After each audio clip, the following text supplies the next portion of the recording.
Big ബോസിൽ മത്സരാർത്ഥിയായിട്ടുള്ള ലക്ഷ്മിയുടെ ഒരു ടോക്ക് കണ്ടിട്ടുണ്ട് എല്ലാവരും. അതായത് ആദ്യം പറയുന്നത് വീട്ടിൽ കയറ്റാൻ കൊള്ളത്തില്ല, അവർ സമൂഹത്തിലിറങ്ങി മാന്യമായിട്ട് ജീവിക്കാൻ കൊള്ളത്തില്ല. എന്താണല്ലേ ടോക്കല്ലേ? കാരണം ഇപ്പോഴും നിലനിൽക്കുന്ന ഒരു വലിയ ടോക്കാണത്. അവരുടെ മാത്രം ടോക്കല്ലത്, സമൂഹത്തിൽ പലരും ചിന്തിക്കുന്നൊരു ടോക്കാണത്. എന്താണതല്ലേ? നമുക്കൊന്ന് നോക്കിയാലോ അതിനെക്കുറിച്ച്. അവർ പറയുന്നുണ്ട്, അക്ബറിൻ്റെ വീട്ടിലുള്ളവർ പറയുന്നു അവർ വീട്ടിൽ കയറ്റാൻ കൊള്ളത്തില്ല. നമ്മളാരും കേട്ടിട്ടില്ലത്. അക്ബറിൻ്റെ അമ്മ പറഞ്ഞു എന്നവർ പറയുന്നു. പക്ഷേ അതിലൂടെ ടോക്കിലൂടെയാണ് അത് പറയുന്നത്, അങ്ങനെ കേട്ടത്തില്ല. അപ്പോൾ അതിനുള്ള മറുപടി അപ്പം തന്നെ പറയുന്നുണ്ട്. അതായത് നമ്മുടെ വീട്ടുകാർ പോലും നമ്മളെ അക്സെപ്റ്റ് ചെയ്തിട്ടില്ല, പിന്നെ അല്ലേ വേറെ ആളെ വീട്ടുകാർ നമ്മളെ അക്സെപ്റ്റ് ചെയ്യാൻ പോകുന്നതല്ലേ? ശരിക്കും എന്താണ് നമുക്ക് നോക്കാം അല്ലേ? എന്താണ് നമ്മുടെ സെക്ഷുവാലിറ്റി എന്ന് പറയുന്നത് അല്ലേ? ശരിക്കും നമ്മുടെ അവയവമല്ല നമ്മുടെ സെക്ഷുവാലിറ്റി എന്ന് പറയുന്നത്. ശരിക്കും നമ്മുടെ ഇപ്പം ലിംഗോ യോനിയോ അല്ല ഒരാളുടെ ലൈംഗിക അവയവം എന്ന് പറയുന്നത്, അയാളുടെ ബ്രെയിനാണ്, തലച്ചോറ്.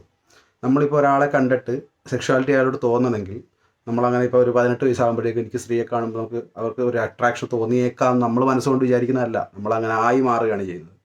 അവരിപ്പോഴും അത് ചിന്തിക്കാറായിട്ടില്ല ഇപ്പോഴും എന്താണ് ഒരു മനുഷ്യൻ്റെ ജീവശാസ്ത്രം എന്താണെന്നുള്ള കാര്യം ഇപ്പോഴും അവർക്ക് മനസ്സിലായിട്ടില്ല.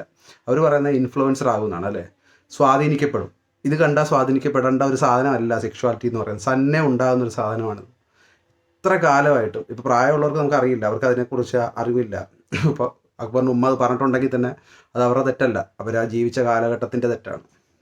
പക്ഷേ ഈ വേദലക്ഷ്മി എന്നൊക്കെ പറയുന്ന സ്ത്രീ UK പോയിട്ട് ജീവിച്ചാന്ന് പറയുന്നത് അല്ലേ? അത്ര വലിയ ആധുനികമായിട്ടുള്ളൊരു സമൂഹത്തിൽ ജീവിച്ചിട്ട് പോലും അവർക്ക് അവരുടെ ബുദ്ധി അത്രയും വളർന്നിട്ടില്ലെങ്കിൽ അത് അവരുടെ തെറ്റ് മാത്രമാണ്. എല്ലാ വിഭാഗത്തിലും മോശക്കാരും ഉണ്ട്, നല്ലവരും ഉണ്ട്.